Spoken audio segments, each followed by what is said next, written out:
Who is Kim Jong-un, the most feared dictator in the world? North Korea is one of the most closed and opaque nations on the planet. It is a place where time seems to move differently, where information is controlled, and where the boundary between myth and reality is intentionally blurred. At the center of this system sits a man whose life is wrapped in secrecy but whose decisions reverberate around the globe, Kim Jong-un. To many, he is the most feared leader of the 21st century, the head of a nuclear-armed state, the commander of one of the largest standing armies, and the steward of an ideological dynasty. But who is Kim Jong-un? Where did he come from, how did he seize absolute power, and why does the world both fear and misunderstand him? To answer those questions, we must begin with the dynasty that birthed him, a hereditary regime wrapped in revolutionary rhetoric and a personalized cult of leadership. Kim Jong-un did not emerge from nowhere. He inherited a structure built by his grandfather, Kim Il-sung, who created the Democratic People's Republic of Korea in 1948. After World War II, the Korean peninsula was divided by occupying powers, the Soviet Union in the north, the United States in the south, and in the chaos of that division, Kim Il-sung rose as the dominant figure in the north. He would lead his country into the 1950-53 Korean War, a conflict that ended without a peace treaty and left the peninsula technically at war even today. Kim Il-sung did not just seize power, he invented a political religion. He promoted Juche, an ideology of self-reliance, nationalism and centralized control, and built a system in which his image loomed larger than life. He declared himself President Eternal, and his portrait, alongside those of his successors, became a fixture in homes, factories and schools. His son, Kim Jong-il, inherited the throne and ruled with a mix of paranoia, theatricality and brutality. Under Kim Jong-il came starvation, isolation, and the initial development of a nuclear program that would one day redefine global strategic calculations.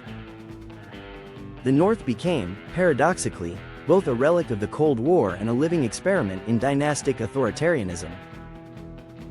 Kim Jong-un's own life began in this shadow of privilege and secrecy. Official records claim his birth in January 1984, though some sources suggest other years.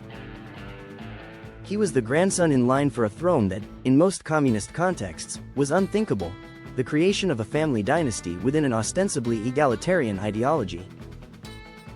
His mother, Ko Young-wei, was elevated posthumously as the mother of the nation, and the young Kim was groomed, carefully and privately, to succeed his father and grandfather. He spent part of his adolescence abroad, studying in Switzerland under an assumed name, a period that gave him rare exposure to Western life, basketball, video games, and the casual freedoms of youth. Yet that foreign interlude did not turn him into a liberal, it trained him to perform, to observe, and to adapt. When his father, Kim Jong-il, suffered a debilitating stroke in 2008, the regime accelerated its succession plan. Kim Jong-un, still in his 20s, was elevated rapidly into prominent military positions and public roles. In December 2011, after Kim Jong-il's death, the young Kim assumed leadership. Many outside analysts predicted that the system would collapse under a ruler so inexperienced. Instead, Kim immediately moved to consolidate authority, eliminating rivals, executing or sidelining potential threats, and signaling that he was not a ceremonial figurehead but a decisive, often ruthless leader. His first years in power were harsh proof of those intentions. Purges and executions were not merely punishment, they were a message to anyone contemplating resistance. In 2013, the dramatic execution of his once powerful uncle Jang Song-thaek sent a chilling lesson through the ruling elite. Loyalty to lineage was no guarantee of security. The assassination of his half-brother, Kim Jong-nam, in 2017 in Kuala Lumpur, poisoned with the nerve agent VX in what many intelligence sources linked to Pyongyang, demonstrated that his reach could be lethal, even beyond North Korea's borders. Kim Jong-un also mastered the theater of power. Under his watch, the state propaganda apparatus morphed into a 24/7 machine that did two things at once. It elevated the leader to quasi-mythical status and it manufactured consent in an environment where dissent is unthinkable. His images, inspecting factories, presiding over missile launches, embracing children, are designed to communicate competence, paternal care, and divine guidance. It is a propaganda strategy steeped in spectacle, a deliberate construction that tests the boundaries between sincerity and performative authority. But spectacle is not enough to protect a regime. At the heart of Kim's resilience is the nation's military and its nuclear arsenal. Since Kim assumed power, the pace of North Korea's missile and nuclear development accelerated.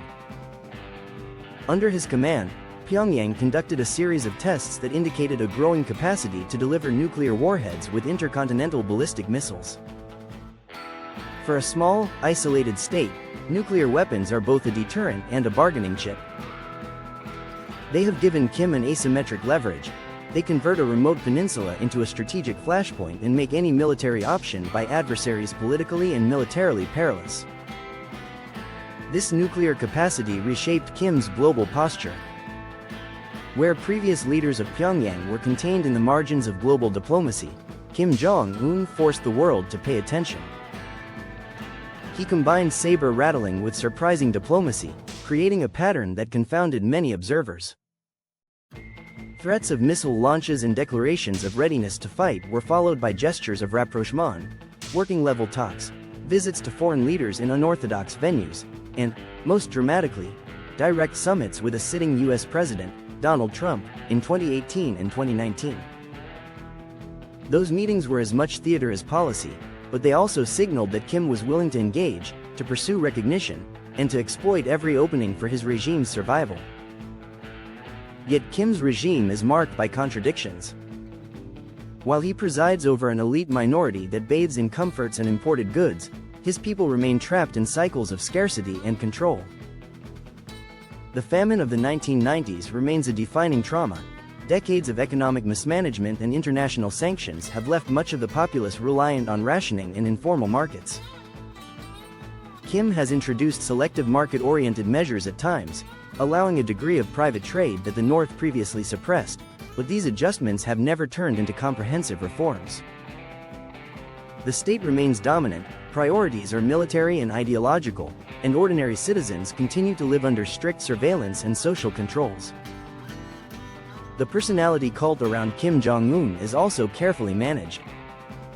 Notably younger than his predecessors, Kim cultivated an image that mixed modernity with tradition, athletic vigor with ideological gravity. He appears as a man of action, visiting factories, watching weapons tests, and making appearances at sporting events. Each public appearance is choreographed to produce a narrative of competence and destiny. But absence too plays a role. His occasional disappearances fuel speculation about his health and vulnerabilities, while his returns are staged as triumphant recoveries. The mystique surrounding him, a mixture of rumor, official myth-making, and genuine opacity, is one of his most effective tools. In domestic politics, Kim's rule also shows a distinctive pattern of adaptation. He merged the old guard with new loyalists, created a system of surveillance and reward that binds local cadres to the center, and used economic openings to cultivate a layer of entrepreneurs who pay unofficial taxes to the state. This hybrid model, authoritarian, dynastic, pragmatic in small doses, has allowed Kim to withstand external pressure and internal strain. Internationally, Kim Jong-un remains a problematic partner. His regime's human rights record is one of the most troubling in the world. Testimonies from defectors, satellite imagery, and investigative reporting reveal prisons, forced labor camps, and a suppression of basic freedoms that defies international norms. The United Nations and dozens of human rights organizations have documented abuses that include arbitrary detention, torture, and public executions. These violations form part of the moral case against the regime, but they also explain why external pressure has limited effect. North Korea has insulated itself against moral suasion by cutting most informational channels and by using nuclear deterrence to deter full-scale intervention. Kim's relationship with neighboring China is another axis that must be understood. China remains by far North Korea's most significant economic partner and diplomatic shield. For Beijing, the North is a buffer, a strategic zone that prevents American allied South Korea from hosting hostile forces on the border. Yet the relationship is complex. China dislikes the unpredictability of Kim's missile tests, and Pyongyang resents any dependence on its neighbor. Nevertheless, Beijing's willingness to provide trade, food and energy undergirds the regime's survival. In geopolitical terms, Kim navigates a delicate balancing act: maintain autonomy, avoid provoking a coalition against him, and extract concessions, political and economic, from a world that oscillates between sanction and negotiation. One of the most remarkable aspects of Kim Jong-un's leadership is his ability to manage image not just at home but abroad. He leverages spectacle, social media leaks, and controlled journalism to frame his narrative. A private meeting, a handshake with a US president, or a staged industrial tour becomes global news, and every appearance reinforces his position. Kim understands the modern media environment.